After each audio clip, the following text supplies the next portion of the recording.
The story of jazz. Jazz is a type of music that was born in America. It has its roots in music styles that were around near the end of the 19th century.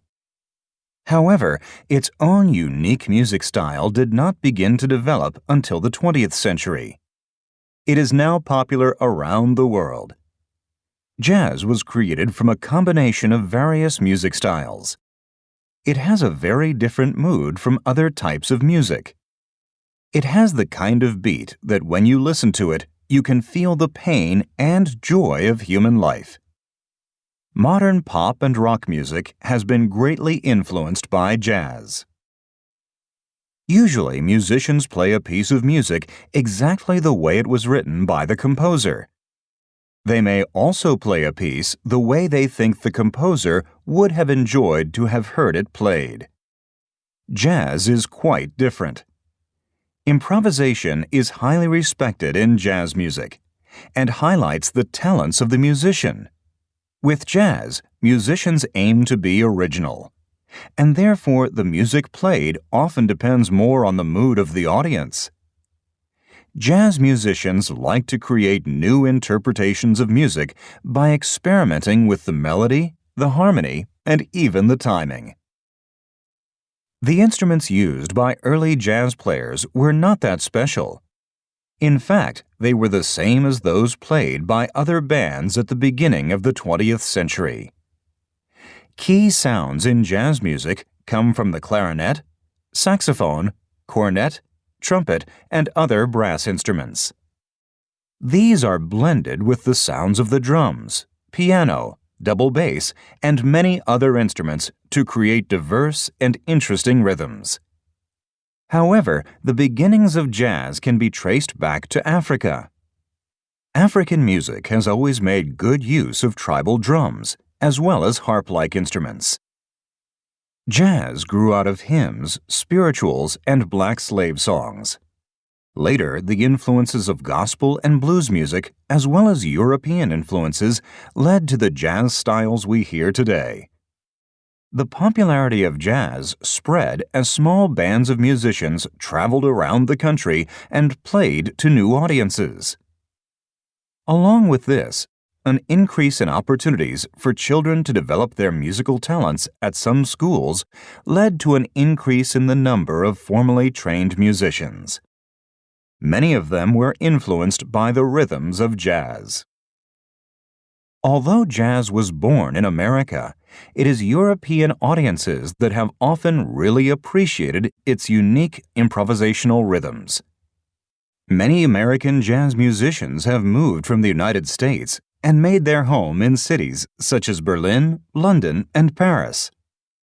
There they have further developed the sounds of jazz, which helped jazz to become popular in other cities and countries too. Today, there are many different jazz festivals held around the world. This worldwide popularity of jazz is due to the music being about the expression of feelings. But jazz has not always been appreciated. In the early days, jazz was not very popular because many people connected the music with loose morals and low social status. Also, many of the musicians were black, and at that time there was a lot of racial prejudice in the United States.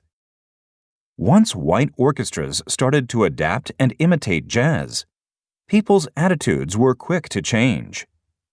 By the late 1930s, Benny Goodman led a racially mixed group and appeared in concert at places such as Carnegie Hall in New York. Carnegie Hall is one of the most famous concert halls in the world. Now, people more commonly enjoy jazz at clubs or in restaurants. The U.S. city of New Orleans has long been famous for jazz. During the 18th and 19th centuries, it was not common for slaves to have much freedom to do anything outside of their master's property. However, in New Orleans, black slaves were allowed to play their native music in public. They would mainly play their music in an area that was then known as Congo Square.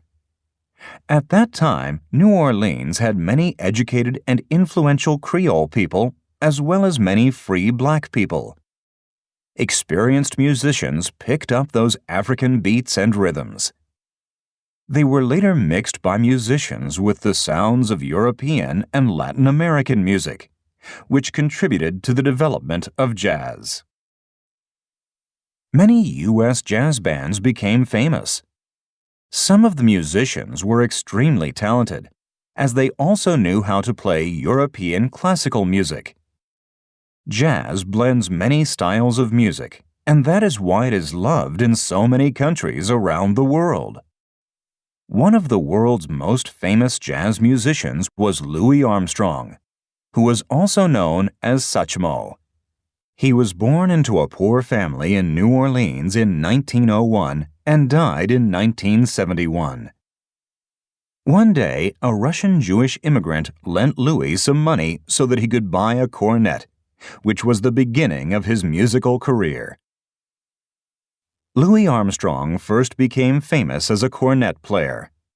Later on in his career, he began to play the trumpet and also to sing. His career developed as he played in many bands and traveled around the U.S. While playing in these bands, he became well known for his unique style and solos.